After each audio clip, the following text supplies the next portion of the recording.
the kind of art deco style to it. It reminds me of Batman the Animated Series, where it's retro but like futuristic. You don't really know what kind of time period it takes place in, because like the cars and the furniture in the houses and everything is very 1960s, but the technology and everything is way advanced.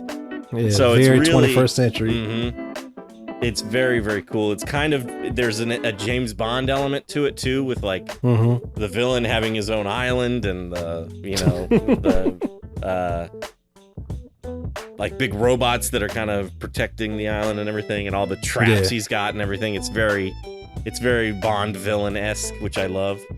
Yeah, that's one of the best things about the movie is the retro-futuristic aesthetic to it. You could tell Brad Bird was definitely a huge fan of Bond and like the golden age of superheroes. It was it's really throwback in the best way possible.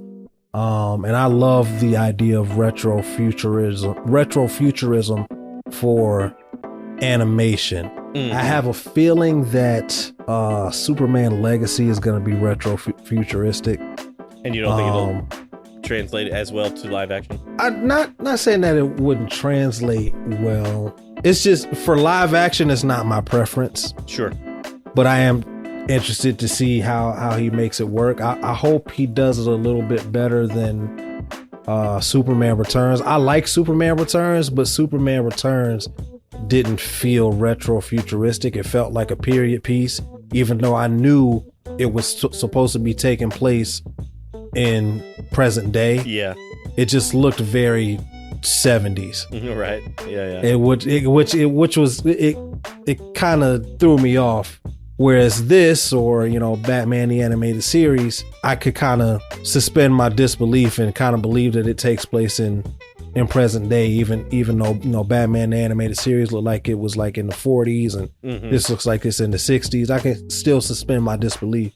Right. But I don't, hopefully it does translate a little bit better to live action when that movie comes out. But as far as this is the aesthetic of this is one of its best characteristics.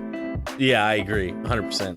I'm curious about Superman Legacy. Maybe it'll work a little better with that film, because it's not so much a sequel to the Christopher Reeve movies, which came out in the late 70s, early 80s. So maybe they were trying to kind of update it to present day, but also kind of match the aesthetic of that film. I don't know. But I don't know. I guess we'll just have to see how it looks when it comes out, because there's a part of me that really likes art deco and retro-futuristic stuff.